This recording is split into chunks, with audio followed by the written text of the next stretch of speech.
Hello and greetings to all my viewers. आज हम national education ऐसे बाय महात्मा गांधी के ऑब्जेक्टिव्स पढ़ेंगे। चैप्टर जो है वो मेरे चैनल पे अपलोडेड है, लिंक जो है मैं डिस्क्रिप्शन बॉक्स पे डाल दूंगी। आप एक बार पहले चैप्टर समझ लें, उसके बाद ऑब्जेक्टिव्स पे आएँ। जब तक चैप्टर क्लियर नहीं होगा ऑब्जेक्टिव अच्छे से समझ में नहीं आएंगे। तो पहले आप चैप्टर को गो थ्रू करें, फिर ऑब्जेक्टिव्स में आएँ। ओके, मैं ऑब्जेक्टिव स्टार्ट करती हूँ। First objective is Gandhi wanted that all schools of India should teach the technique of cloth production as Gandhi क्या चाहते थे, सारे स्कूल्स को क्लोथ प्रोडक्शन की एजुकेशन देनी चाहिए। क्यों देनी चाहिए, क्या रीजंस हैं? तो first option is it will pay the education of a student. जो क्लोथ प्रोडक्शन रहेगा, गांधी जी का मानना था माँ बाप जो है इतना पैसा लगा रहे हैं बच्चों के एजुकेशन के ऊपर, वो ना लगा के बच्चों से हम श्रम करवाएं तो क्या हो जाएगा, बच्चों को एजुकेशन भी मिल जाएगी और बच्चे मेहनत करेंगे तो क्लोथ प्रोडक्शन भी होगा और बच्चों के पास स्किल्स भी आएंगी। तो सबसे पहला रीजन ये बोल रहा है it will pay the education fee of our student, तो ये तो सही है, एजुकेशन फी पे होगी। Second option is it will teach them an occupation on which they can fall back in after life. जो मैंने अभी बताया, बच्चों के पास स्किल आ जाएगी तो एक ऑक्यूपेशन मिल जाएगी उनको कि आफ्टर लाइफ आगे चल के वो स्किल से पैसा अर्न कर सकते हैं। Third option is it will make them self reliant, ये उनको सेल्फ इंडिपेंडेंट बनाएगा, अर्निंग सोर्स मिल जाएगा उनको। तो above all the three options are correct, so our answer will be all of the above, option D. Second is Gandhi condemns the textbook for, Gandhi ji जो थे वो text book को ban करना, हटाना क्यों चाहते थे? कंडेम्स मीन्स रद्द करना क्यों चाहते थे? Because textbook do not teach students what is right and what is wrong in the home life. Gandhi ji का मानना था कि टेक्स्ट बुक जो है बच्चों को सिर्फ ब्रेन नॉलेज देती है, यानी कि प्रैक्टिकल नॉलेज तो उनसे मिलता नहीं है। क्या सही है क्या गलत है, घर में क्या कैसे डील करना है चीज़ों से, वो सब उसमें नहीं रहता है। तो गांधी जी कहते हैं फर्स्ट ऑप्शन यही रहेगा, textbook do not teach students what is right and what is wrong in the home life, this is correct. Second is textbook do not teach students to have any pride of the surroundings. Textbook से हमें ये नहीं पता चलता है हमारे surroundings में क्या चल रहा है, उनसे चीज़ों से कैसे डील करना है, प्रैक्टिकल लाइफ में क्या हो रहा है। Third option is at the end of education students become estrange from this surroundings. Education की एंडिंग में स्टूडेंट्स को पता नहीं होता है अब हमें लाइफ में आगे क्या करना है, कैसे लाइफ को हैंडल करना है सिचुएशंस को। So all the options are correct, answer will be all of the above, option D. Third is according to Gandhi our children should be taught to. Gandhi ji के अकॉर्डिंग हमें लोगों को क्या, बच्चों को क्या सिखाना है? श्रम करना, मेहनत करना। So our answer will be dignity of labor. Fourth is which universal labor Gandhi wanted to promote. Gandhi ji को क्या सिखाना है, कौन सा श्रम, कौन सी मेहनत? यूनिवर्सल लेबर मतलब कौन सी मेहनत सिखानी उनको सबको? तो एग्रीकल्चर तो सिखाना ही है क्योंकि हमारा 80% इंडिया जो है खेती पे डिपेंड होता है। Hand spinning and hand weaving also, कपड़े बुनना, क्लोथ प्रोडक्शन में आती हैं ये दोनों चीजें। So again, option D, all of the above is the correct answer. Fifth, according to Gandhi, education should be given in. Gandhi ji के अकॉर्डिंग एजुकेशन किस में देनी चाहिए? तो एजुकेशन हमें वर्नाकुलर लैंग्वेज, इट मीन्स हमें ऐसी लैंग्वेज देनी चाहिए जो लोगों को आती हो, ऑफिशियली वो लोग यूज करते हो, जिस चीज को हम यूज करते हैं हम उसी चीज को जल्दी ग्रेस्प कर पाते हैं। सो गांधी जी के अकॉर्डिंग एजुकेशन हमें वर्नाकुलर लैंग्वेज में देना चाहिए। Sixth, education of the heart can be imparted through. Education of heart यानी दिल की एजुकेशन कौन दे सकता है? बुक्स दे सकती हैं? नहीं, it should be imparted by the teachers. Teachers जो हैं वो बच्चों से इमोशनली इंटरेक्ट हो सकती हैं, उनमें इमोशंस ला सकती हैं। So answer will be living touch of the teacher. Seventh, according to Gandhi the medium of teaching in foreign language has cost. अब हम जो गांधी जी कहते हैं जो फॉरेन लैंग्वेज चल रही है एज अ मीडियम, उनने बच्चों को क्या दिया, क्या कॉस्ट किया है? सबसे पहला ऑप्शन है brain fag. Brain fag means रट्टू तोता बना दिया है, बच्चों को आती तो है नहीं लैंग्वेज, तो बच्चे क्या करेंगे, उसको रटने लगेंगे, सिर्फ समझने की बजाय वो रटने पे ध्यान देंगे।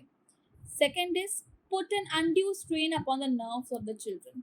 अनड्यू स्ट्रेन मतलब बच्चों को सिर्फ प्रेशराइज करेंगे, सिर्फ प्रेशराइज के पढ़ना है, मुझे पोर्शन कंप्लीट करना है, मुझे ये चीज ब्रेन में फीड करना है। Third is made student crammers and imitators. बच्चों को सिर्फ जो नहीं तोता अपन जो बोलते हैं वही बोलने लगता है, वो कठपुतली बना के रख दिया है बच्चों को। सो फॉरेन लैंग्वेज के तीनों डिसएडवांटेजेस हैं, तो our answer will be all of the above, option D. 8. According to Gandhi, the greatest tragedy of the existing education system is. Question 8. According to Gandhi, the greatest tragedy of the existing education system is. सबसे बड़ी tragedy क्या है हमारे साथ कि हम foreign medium use कर रहे हैं जो कि बच्चों को आता ही नहीं है, isn't it? So foreign medium. 9. When was Gandhi born?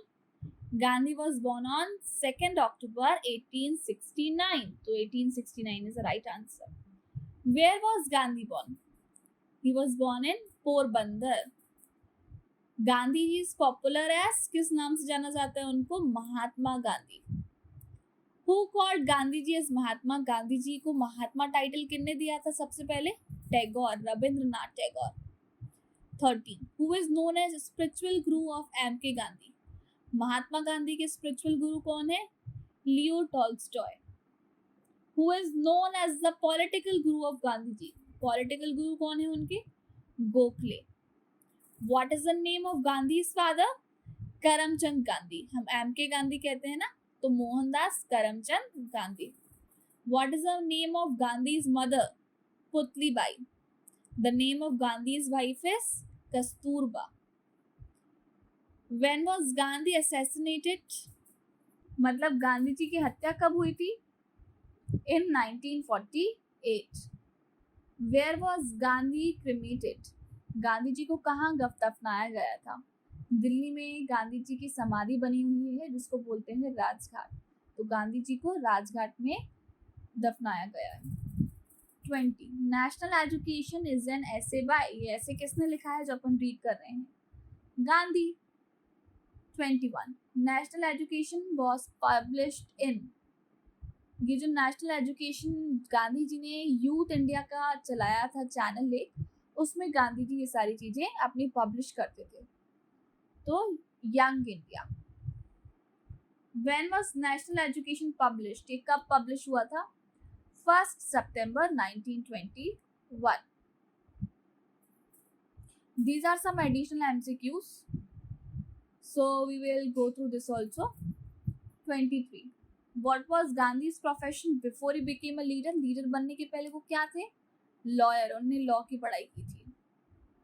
Which of the following book was written by Gandhi? कौन सी बुक लिखी थी? Hind Swaraj. Which movement is Gandhi most associated with? Gandhi ji ने कौन से मूवमेंट्स चलाए थे? So नॉन कॉर्पोरेशन मूवमेंट भी चलाया था, क्विट इंडिया मूवमेंट भी, सिविल डिसोबीडियंस मूवमेंट भी। So answer will be all of the above. Gandhi's first major struggle in India was in, सबसे पहला स्ट्रगल उन्होंने कहाँ किया था? Champaran. 27. Gandhi's method of non-violent resistance is known as, जो non-violence यानी बिना किसी दंगे के जो लड़ाई होती है उसको क्या बोलते हैं? सत्याग्रह। Which principle did Gandhi emphasize for economic self-reliance? Gandhi ji ने सेल्फ रिलायंस के लिए कौन सा प्रिंसिपल अपनाया था? सेल्फ रिलायंस मतलब हम बिना किसी के ऊपर डिपेंड किए अपने ही देश का, अपने ही सब खाएंगे, अपना ही सब पहनेंगे। So that is called as swadeshi, यानी अपना अपनाना, self reliance in English we call it. 29. Gandhi's famous march to protest the salt tax was called, Gandhi ji का जो फेमस सॉल्ट मार्च हुआ था उसको क्या बोलते हैं? Dandi march, yes. Salt satyagraha, yes. Salt march, yes. So answer will be all of the above. Gandhi was influenced by the writings of, Gandhi किसकी writing से इन्फ्लुएंस हुए थे? हेनरी डेविड थोरियो प्रभावित हुए थे, उनकी राइटिंग उनको बहुत पसंद आई थी। Gandhi autobiography is titled, Gandhi ji की जो ऑटोबायोग्राफी है उसका क्या नाम है? The story of my experiments with truth. 32. Gandhi advocated for the upliftment of which community in India, Gandhi ji ने कौन सी कम्युनिटी को अपलिफ्ट किया था, ऊपर उठाया था? Untouchables. Next, Gandhi's movement to clean up slums and improve sanitation was known as, Gandhi ji ने साफ सफाई जो क्लीनिनेस का काम चलाया था, उस मूवमेंट को क्या बोला जाता है? Sanitation movement. What philosophy did Gandhi follow which emphasized truth and non-violence? Gandhi ji ने कौन सी फिलोसॉफी अपनाई, ट्रुथ और नॉन वायलेंस के नाम से जानी जाती है? सत्याग्रह। In which country did Gandhi fight for the civil rights of the Indian community? कौन सी कंट्री में फाइट किए थे गांधी जी ने कि हमें राइट्स चाहिए? South Africa. 38. Gandhi's advocacy against untouchability led to the formation of, Gandhi ji ने जो ये चलाया कि भाई हमें अनटचेबिलिटी हटानी है, तो उससे एक संघ, एक कम्युनिटी इकट्ठी हो गई थी, उसको बोला जाता है Harijan Sevak Sangh. Gandhi's emphasis on simple living and self-reliance is epitomized by, Gandhi ji की जो सिंपल लिविंग की हमें क्वालिटी दिखती है, सिंपल लिविंग और सेल्फ रिलायंस, खुद पर डिपेंड होना, तो वो हमें कहाँ दिखती है? बाय स्वदेशी and hand spinning. What was the primary focus of Gandhi's constructive program? उनका मेन मुद्दा क्या था, प्राइमरी फोकस क्या था?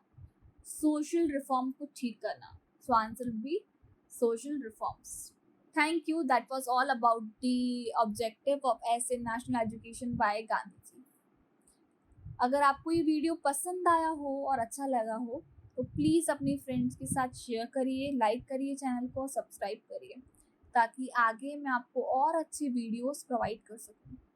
Bye bye, keep learning, stay updated.